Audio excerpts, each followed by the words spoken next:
Okay, so this is the part 2 of making the Blenkinsop cog loco, and you'll see that since I recorded that introductory video, part 1, that I brought the picture of Blenkinsop's loco into Gmax, and I've got the correct sizes. I measured the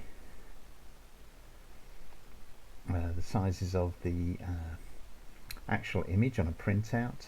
That gave me the dimensions and of the image, and now I've created a single flat plane. Let's have a look in perspective view. There it is in perspective view, and make sure it's looking right, and there it is in perspective view, and I've put it behind where I started planning out the cogwheel.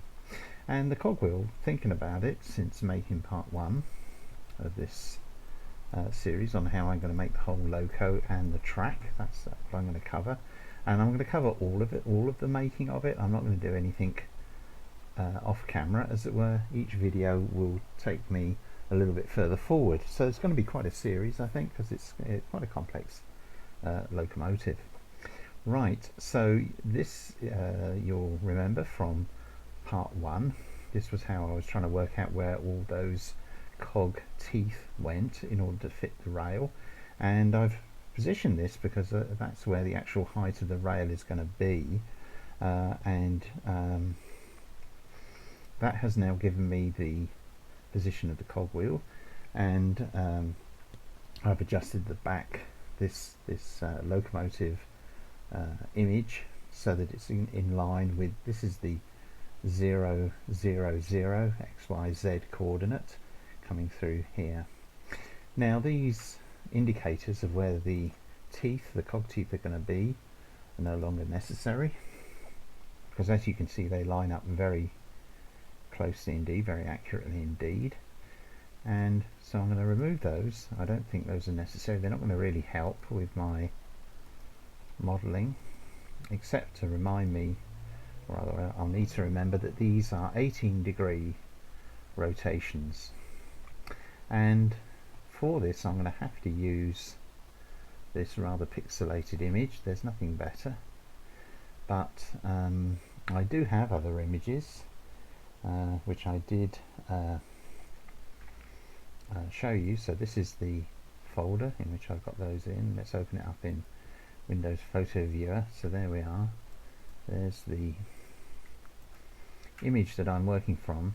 There are other images which might be helpful, in particular this from the Transport Museum, and those are more accurate, give me a more accurate representation of this very sinuous image of the teeth, which is what I'm going to attempt to do now. So I'm going to be keeping an eye on this, flicking back to it. You see I've downloaded it or copied this from online just to give me a guide, and it actually is, when you look at the picture, that angle of curve is not the same as that implied here. So I'm going to attempt to reproduce that, and I'm doing all this in splines. So I'm going to start off with I've got these are circular splines here, by the way. I should say that I replaced the original cylinders which I'd put in as markers with these circles. That's the only thing I've done since part 1. And also, but I thought about the size, the diameter at which the end of these cogs should touch, and I realized that they have to be a multiple of the 3-foot length with 6 teeth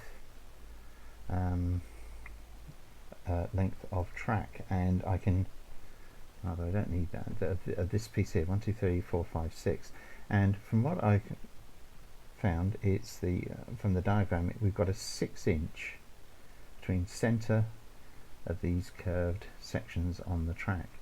So therefore, we've got 20 teeth, I counted them, 20 teeth around the wheel. So therefore the wheel diameter must be a multiple of this length of track, so that the teeth align correctly with the gaps between these curved sections. And so sure enough, I originally had the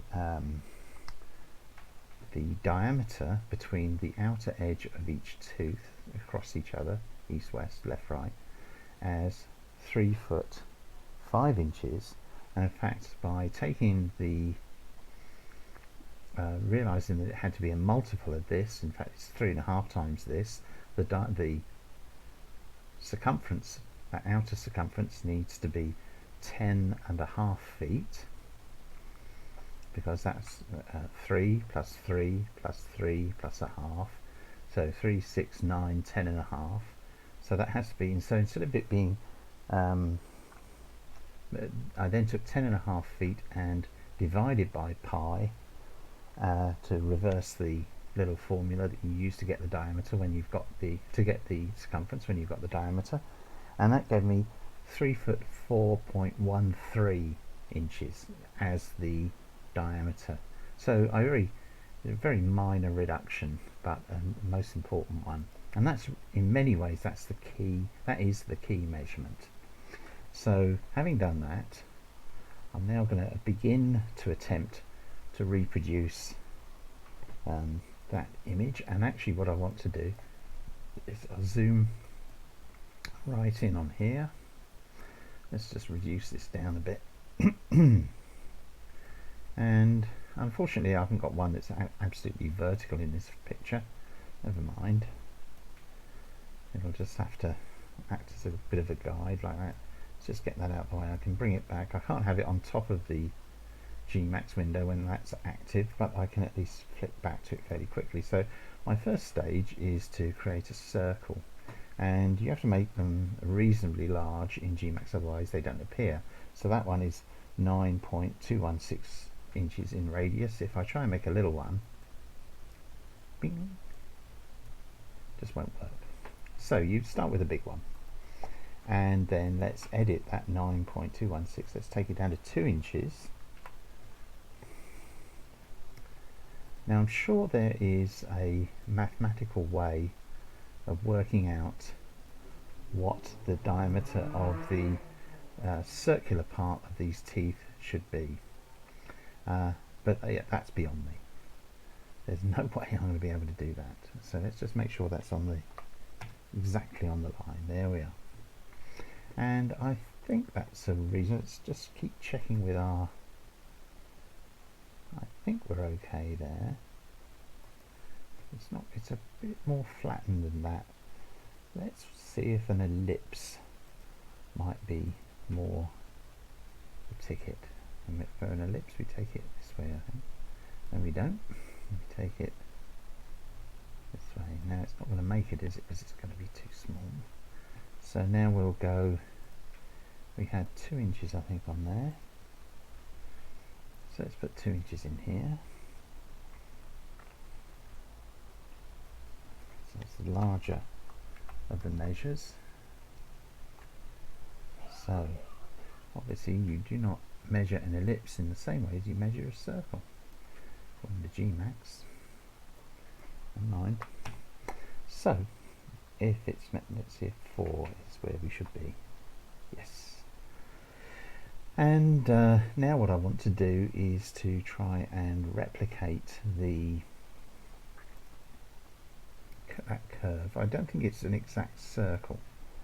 I know that it obviously it's, I don't think from here to here there's an exact circle. Is it? It's difficult to judge, and unfortunately without something a bit more, that's what we've got here, early rolling stock. I wonder if I've got anything else that would, let's just try that, give me a better image. Side on, that's no good. Not really. That's going to be the best, I think. I do have a book in front of me. as well, and that is called, it's a book by, let me have a look, his name is Jim Pike, and it's called Track, and he does include a picture of Blenkinsop's railway, but again it's not a very clear picture and it's taken at an angle. And that's a plea I'm sure many modelers would make as well, that if you are going to take a photograph of something that you want to model, or if you're going to do it for somebody who's going to make a model for you, then please take it side, end, front, whatever, 90 degrees to the object. I'm not sure about this ellipse, so I'm just going to keep it in red just to distinguish it. I'm going to keep working with the circle. What I'm going to do here is take a clone and just see where we can go with that, what that's like.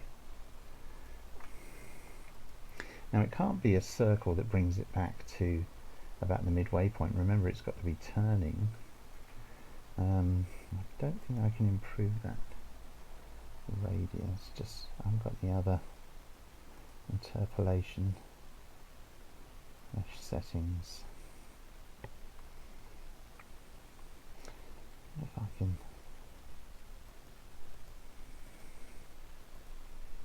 I just want to improve this circle a little bit. So I found that by using a high setting in interpolation, I can, these are basically a collection, the circle is drawn with a series of tangents. So if I take that up to 20 from the default 6, I get a much smoother image. Even that I think isn't smooth enough. I'm going to take that up to 30. I don't think it's going to be an issue when it comes to, let's take the other one up as well. That's the inner one as well. Up to 30.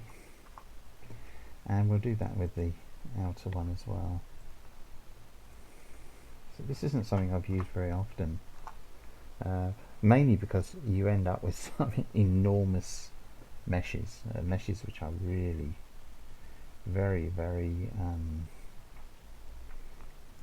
large indeed. Now this circle though, what I want to do here is reduce the radius slightly. Don't need the mesh settings there. Let's just, well, let's take it down to 1.75 inches just to see how we're looking. And remember, all the time I'm trying to judge it. Now to me that looks like it's a much narrower across there. You've got more of a shoulder coming down here, so I think I'm going to reduce the original one down to 1.5 because it was just an arbitrary amount that I chose at 2. That's probably a bit too much, so just take that up. But it does give me much more of a shoulder, and of course I'm just guessing in amongst this blur of pixels. So that's 1.5, maybe a little bit too much. Let's take this one down to 1.5 and then just maneuver it into some sort of position. I think the ellipse is definitely wrong.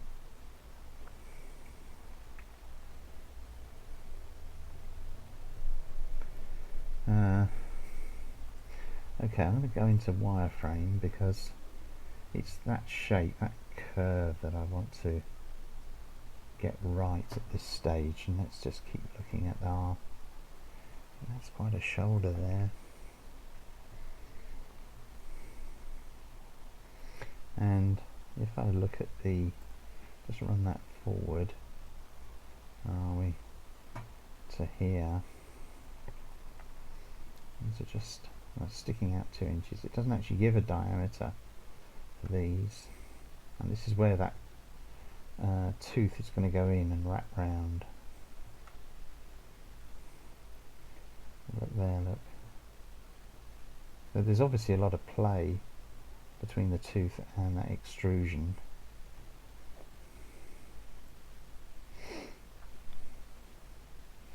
No, that's the one that I want.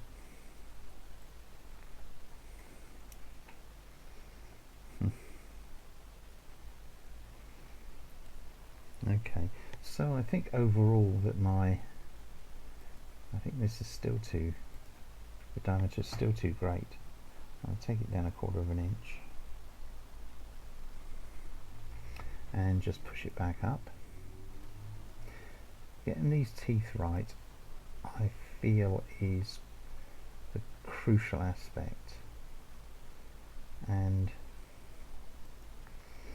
also looking at this way that this folds in, I think, let's just have a look with the, we want to get a half there and a half there and join them, so you'll see what I mean by a half very shortly.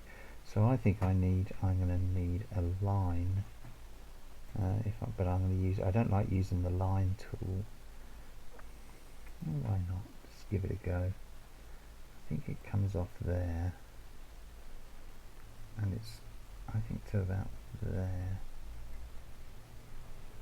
Let me get that to stop. No. You see, I've not used this very often. About there.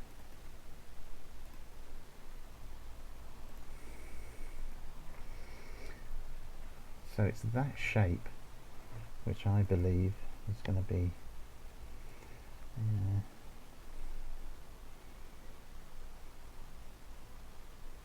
that's quite a bit of straight. I think maybe that if I make that into a,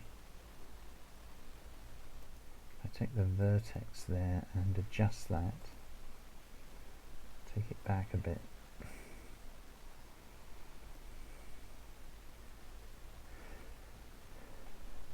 zoom in a bit,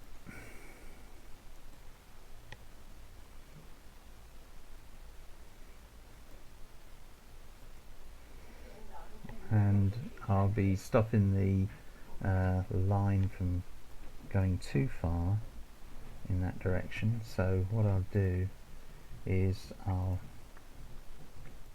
don't want too much of a straight edge there. This circle, I think the interpolation needs to go up. I'll push it up to 20. Give me a smoother image. But I'll have to think about whether I leave it at that, because there's going to be a lot of these teeth. So I can't really allow it to have too great a mesh count, otherwise this model is going to be unloadable into Trainz. At least on my poor old PC. Have all sorts of fun. Okay, so I think I can try that. Now what I'm going to do is convert this into an editable spline, and I'm going to alter the vertices. I'm going to refine the vertices. Well, first of all, I need to zoom in as close as I can, and I think there's okay, and it's a little bit low there, but I'm going to just raise that a little onto there, and I think I'm okay. I'll just, and what I do is I'll alter this circle first, so I'm going to take out some segments,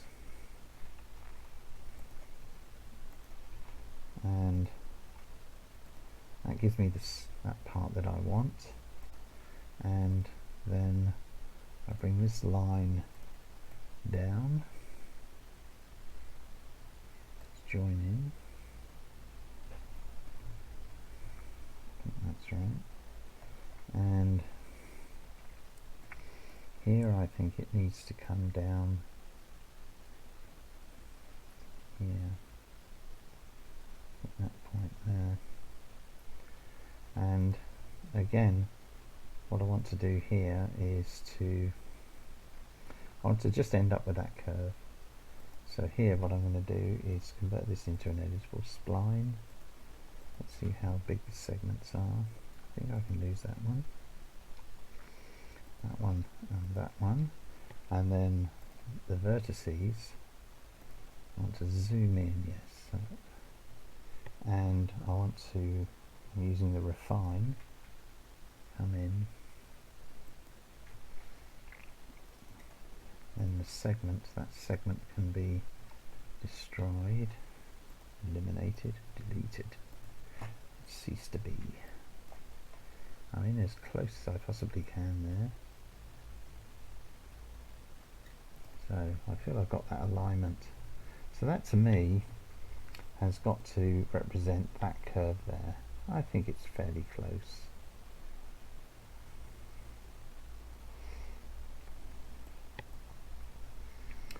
Oh well, I closed that. That was a mistake. And anyway, I can delete the ellipse because it is of no consequence. And now I'll attach these sections together and then weld these vertices together, and I want to center and clone and position it and rotate it on, I think it's the y-axis. Take it 180 degrees. There we are. Let's see if I can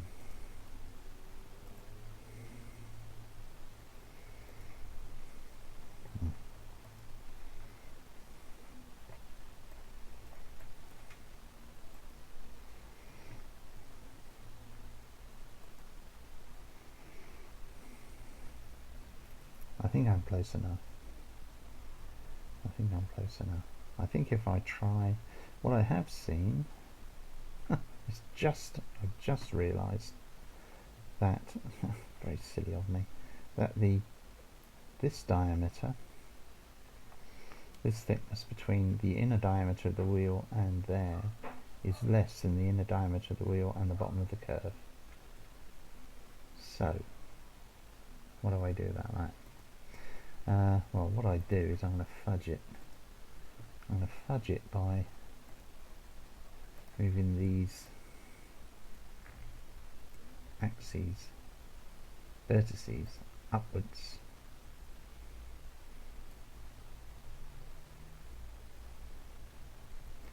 And then over a little bit.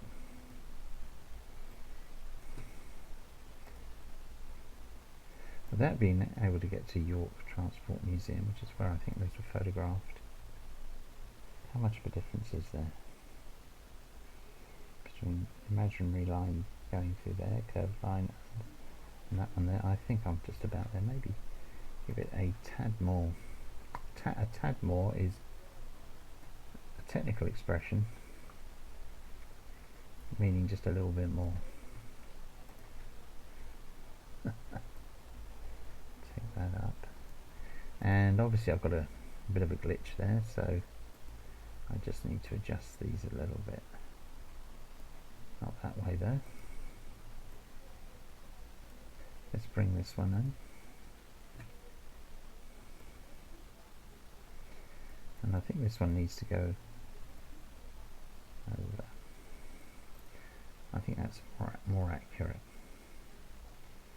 Yeah, so delete this, it's no good, and make sure I've got this centered,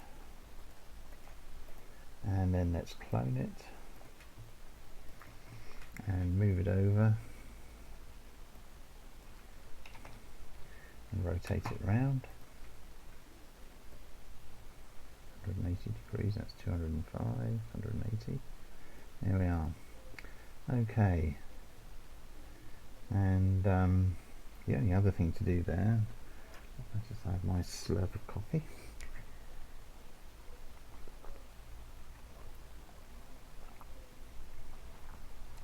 The only other thing I need to do there, well, let's have a look at that position. Let's make sure this is definitely on the zeros. Yep, and that's on the, so that one means that one is also on the 0. So what I can do now is join those two. Okay, and weld the vertices there, and then I'm going to make sure I've got that centered. Take another quick look at the photograph.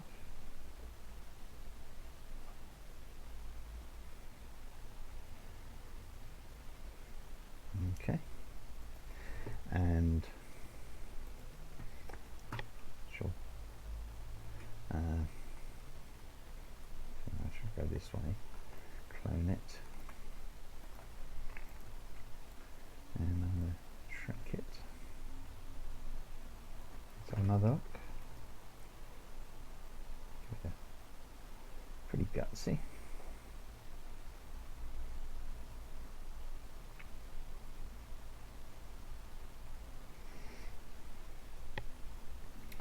And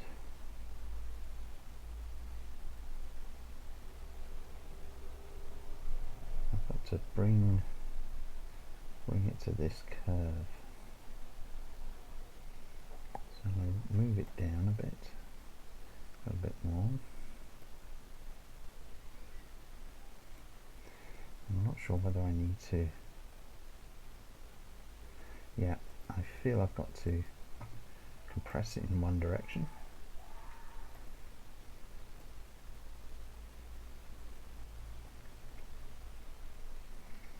Not quite too much, not too much. Bring it back a little bit, but move that up a tad.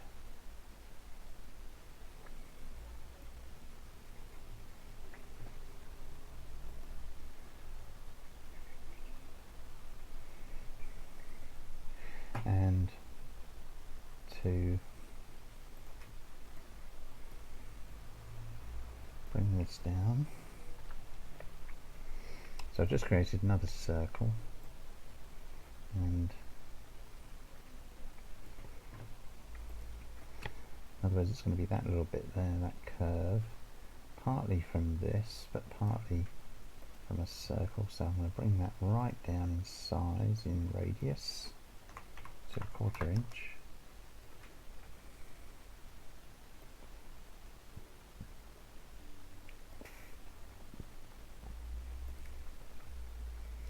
And I suppose I could start mucking about with all these little angles here, but what I'm going to do is just simplify it, and to do that I'm going to take this vertex. Oh, I'm not going to do that.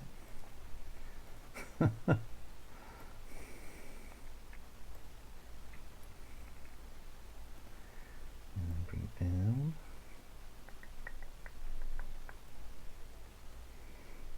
Go right in so we can get as good a fit as we can. Take it up a little bit. And then we're going to swing this around a bit. Have a look at our photograph.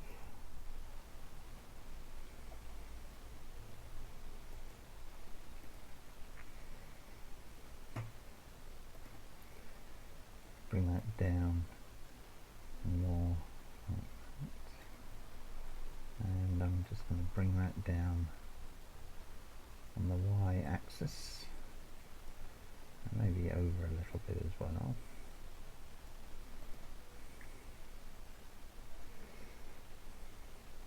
And it's going to curve in there and take that.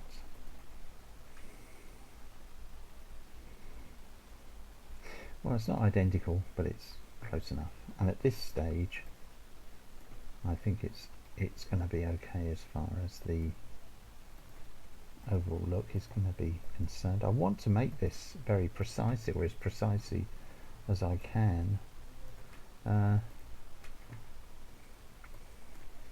because it's this sort of detail which gives the locomotive its character. Let's just see if that's going to look alright. I'm not going to join that because I'm going to do this bit down here first, and then I shall, let's just convert that circle to a editable spline, and let's take out segments we don't really need. I may need a bit of that one. That one and that one definitely can come out. That I can see now that needs to move down. Needs to touch. And let's just move it over a fraction this way and adjust this so that I position it to the point where it just meets this circle. Now obviously that's going to blow my carefully done. Yeah, that's about the curve I want, I think. Yep. And then here I can introduce, well, I'm going to stick it in there, because if I start moving this about again I'll get all sorts of fun and games. It's not really necessary. That's at the greatest extent of magnification. Take out the segment and I'm just going to move that vertex to join up there. Yep, yeah, that's not looking too bad at all. So let's just attach and weld.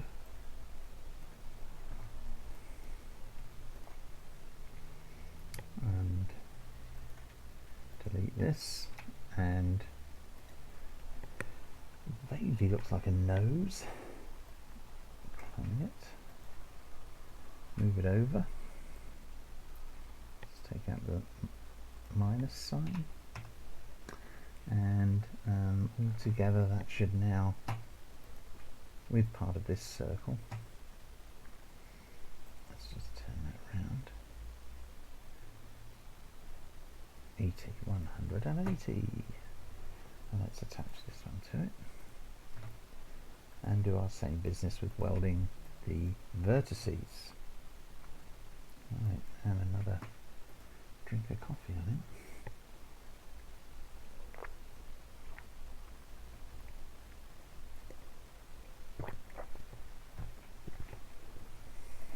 So let's center. Let's make sure we're on zeros. We are.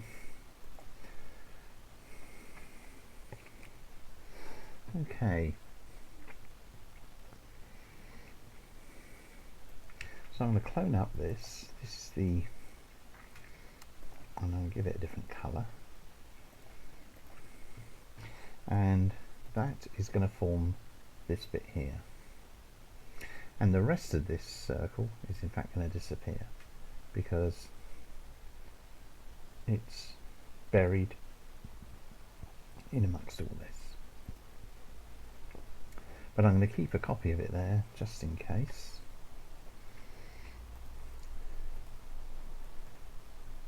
Always work on a copy, and that reminds me. Save. Save. And put in some, how we refine. Put in, let's go, oops. Let's go right in, make sure we're as close in as we possibly can be. And now refine.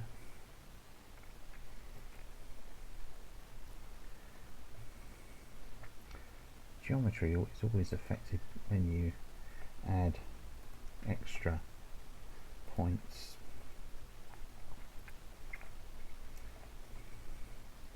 And that is it. 0.764, so I'm going to do the same over here, 0.764. And I should just drop it down.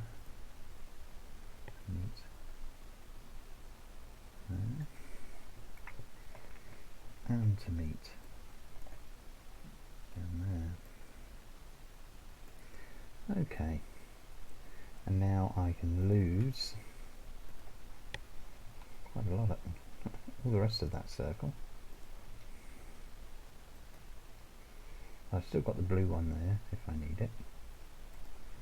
vertex, and I'm going to attach to this, so this should change red to red. Let's have a look. There we are. And weld.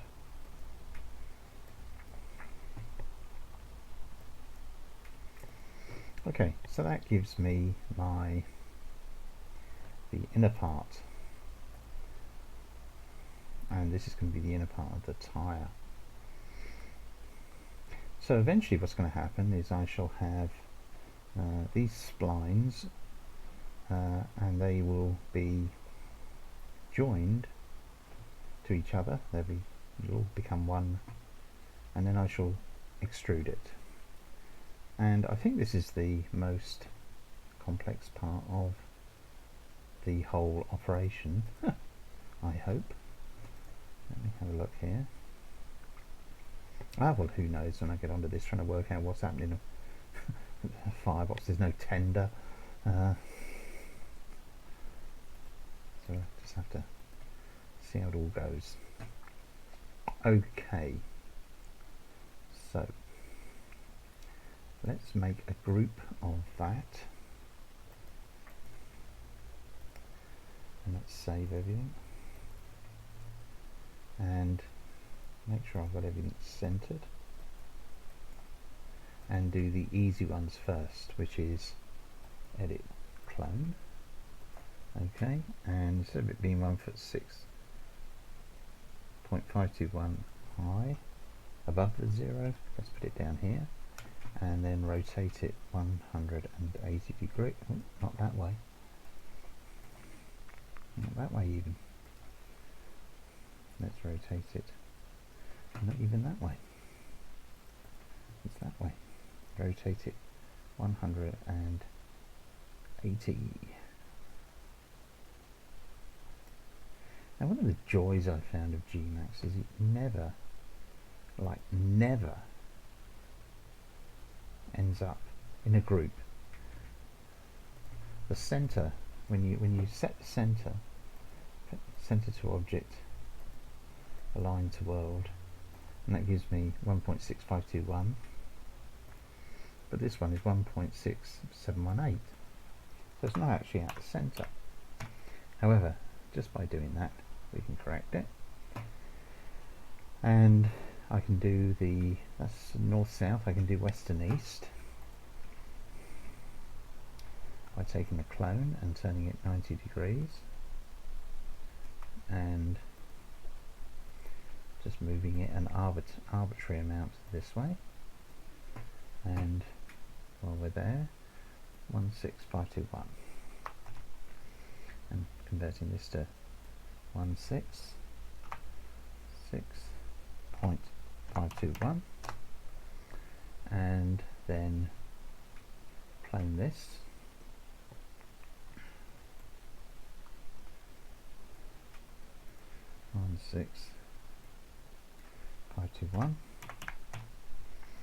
And rotate it.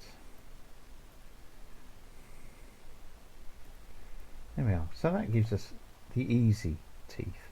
Now we've got to put 4 teeth in between, and then we've got to join them up. So to do that, I'm going to use the line. Let's just come back a bit first. Use the line, and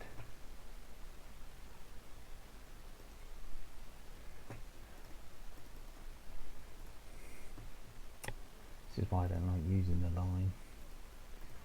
It never does what I want it to do.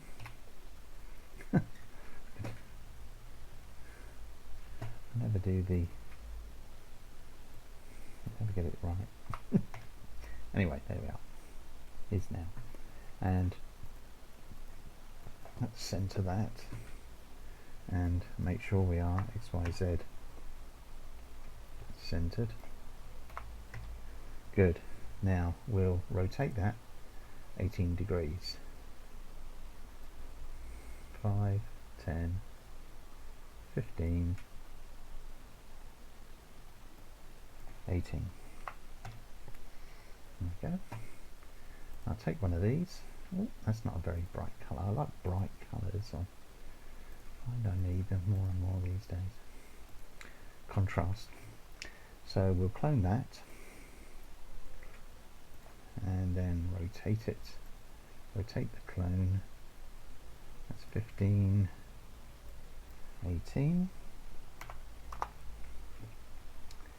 And then that's my top point. Let's go right in and moving it in two directions at once.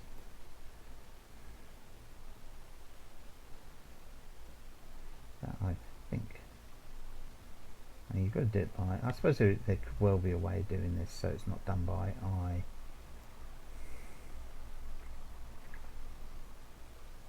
I think that's close enough. Notice the gap. Okay, so now I can edit clone and I can swing it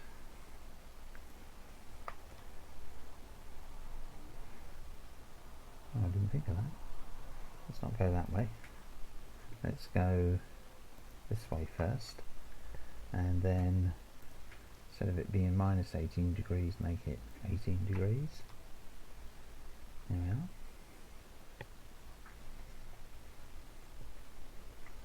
Oh, I suppose I can do that down there as well now.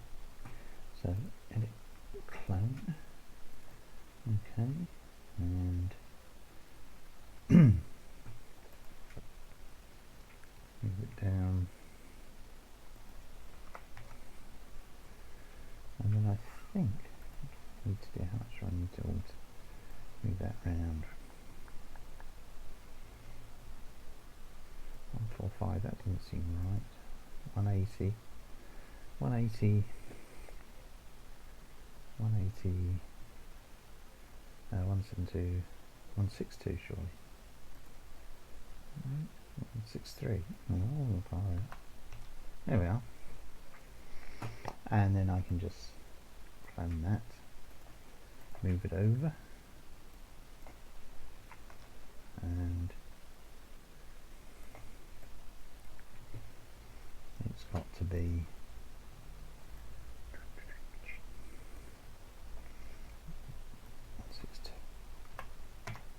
and you can see I've got the space, and although I've got the same space appearing, they do look to be appearing in the right places, which frankly is amazing given my maths, my non-existent maths ability. 36, let's try this, do some more. And I'm going to keep recording this video until I've done them all.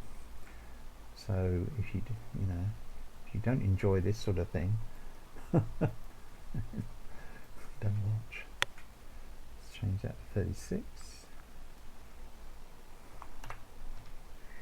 and let's zoom in, make sure this is the only bit I can't do. I can't think of how to do precisely except by eye.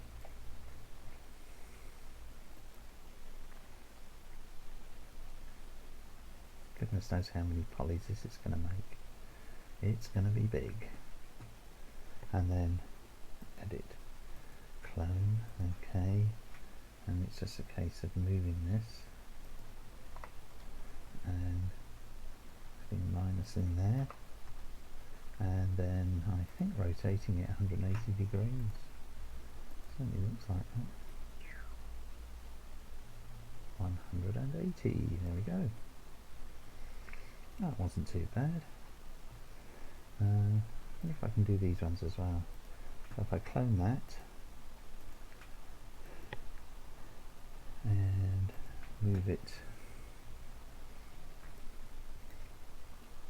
I do hope these teeth fit the fit the rail after all this. And then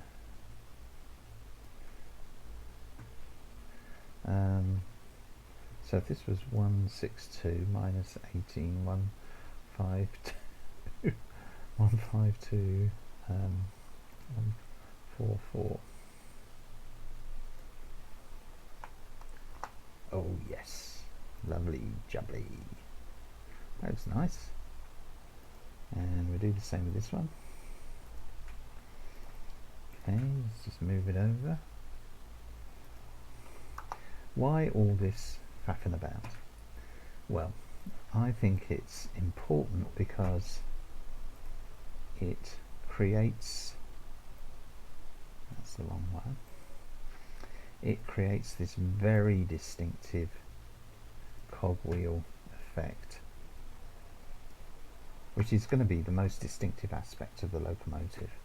And if I can get the look of it right, like this, then I think it'll be, I'll just turn that to 52, that'd be 56, 54, gosh, told you my maths wasn't good. 18 degrees, there we are. Let's just, while I'm doing it, clone 54, 64, 72.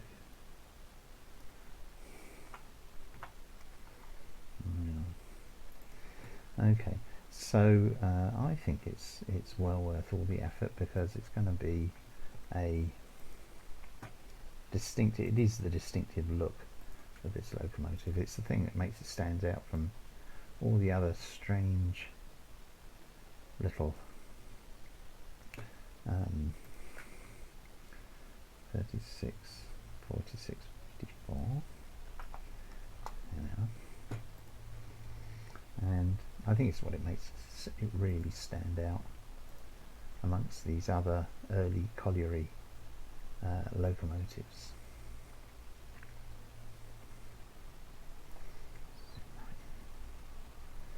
Got my headline on one side here.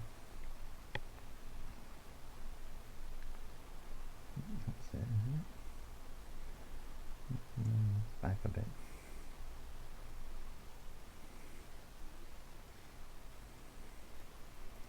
At this size, it's not going to make that much difference, I don't think, because when I was doing Penny Darren and some of the other more remarkable locomotives, Penny Darren one in particular, where the cogs, the others I'm thinking of are the Great Western Railway Thunderer and Hurricane, which had massive great driving wheels or cogged wheels that took an age to produce. I think I could probably make them a bit better and a bit easier now. It was when I was first starting out with G-Max. But the effect is just great because they really are so remarkable in their look. Right. So what I'm doing now is I'm cloning up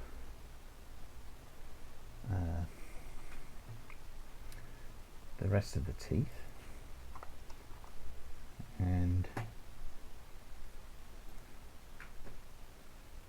it should be just 54. Doesn't look like I've got the position quite right then. Yeah, that's a bit worrying.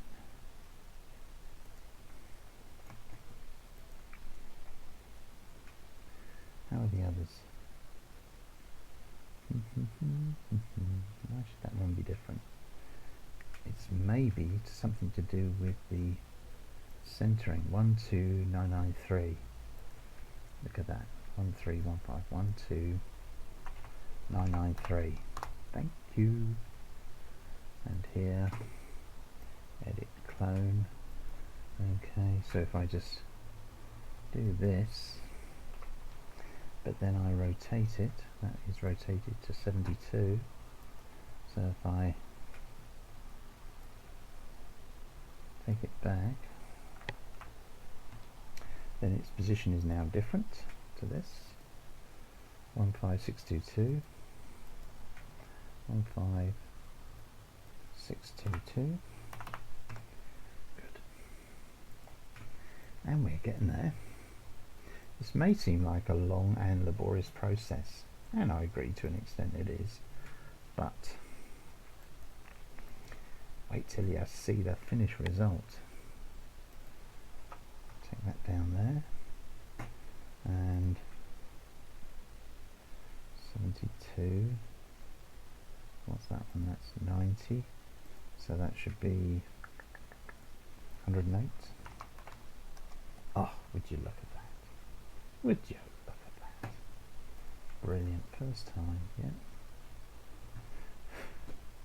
So this one can also go down. Just give it a 0, yeah, a minus rather, and change that 72, 90, 108.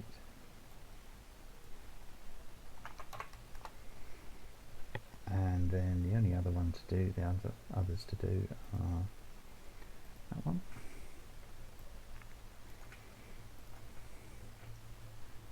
And push it down.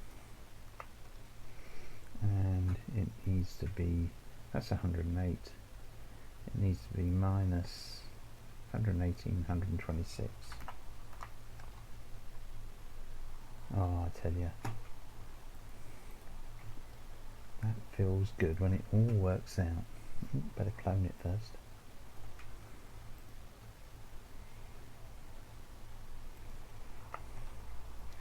And it's got to be 126. There we are. And I'll lose those lines. Don't need them anymore.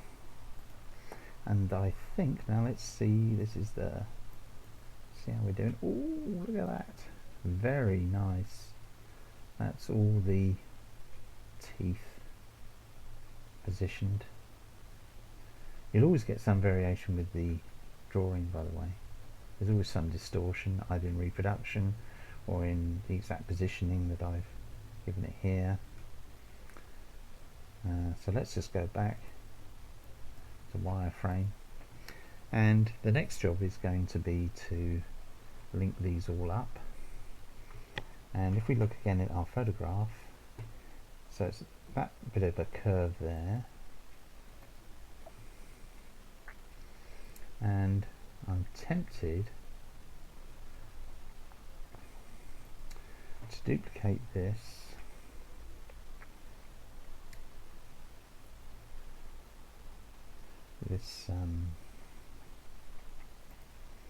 circle here, circle spline, and make it red,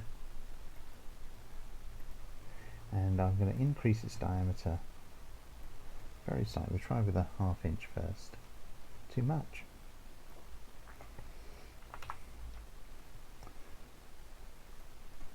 Four-tenths.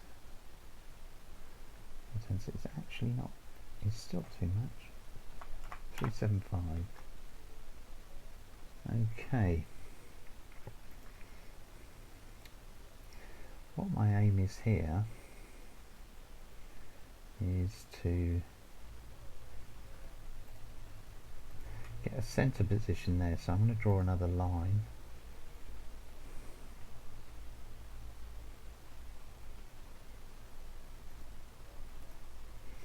And make sure its vertices are 0. And I could tell that by this stage you get your eye in on, and I want to center that.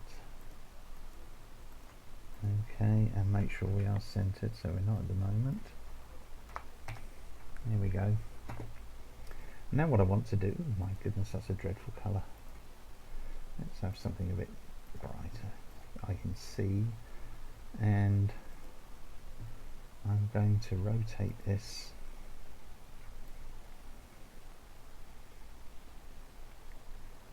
rotate it the other way, and I think I need to take that to 9 degrees. Yes, and that gives me the position on that circle that each of these need to go. And what I'm going to do is I'm going to clone this and move it around an additional 18 degrees. So that will be, well, even I can work that out, 27, and then clone it again. So that's 3745. That sounds right, doesn't it? Nice division. Clone, okay, and another 18 degrees will give me 63, and clone and additional 18 would be 81.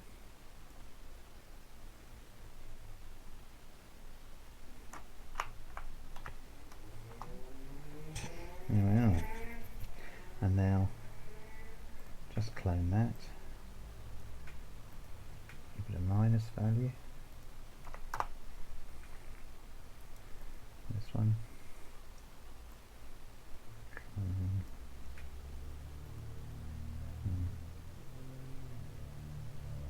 Oh, I've just done that one, haven't I? Clone that, give it a minus value, and so on until I've got all of them correctly positioned. And you may be thinking, does this guy not have a life? But I enjoy doing this. Make no apologies. I mean, not just I don't mean this specific thing, but model making, especially this way, because I could never make decent models. I'm going to ungroup that. I can never make decent models in, you know, the real world with balsa wood and all that stuff, glue everywhere, white metal, little motors that used to seize up, go buzzing around the track at 900 miles an hour. And so that's the first one, and I'm going to ungroup this. So you can see where that's all going to happen. Just make sure I've got that correct. Now you can see the importance of all of these lines. So now if I join, now I'm going to give this one a different colour. What should we have? I don't really want red. Is the green much of a colour? Oh well, do for now, and I'll attach that one. I'll take those vertices and I'll weld them. There we are. So I'm going to end the video now, but I hope that's been of interest for those of you who are attempting to make more complex shapes in Gmax. And this is going to be the this is the beginning of this locomotive, the key component for the locomotive, the cogwheel, and I'm going to have the track will follow on to this, so make sure that it fits. And what I'm going to do off the video is to finish connecting all these up all the way around, and then part 3 will begin where I extrude this to start creating to make the wheel, and you'll be able to see it, unlike down here where it's just this is the perspective view, and it's just a, as you can see, just a collection of lines at the moment. You'll be able to see actually a 3-dimensional wheel, which will be the first part of the Blenkinsop cog locomotive, actually made, not textured but made as a mesh. So that's the conclusion of this part 2 of the Blenkinsop cog locomotive construction. I hope it's been of interest, and if not, I hope it's at least given you the chance to relax and doze off. And if you have any comments, questions or queries, please do post them, and look out for part 3.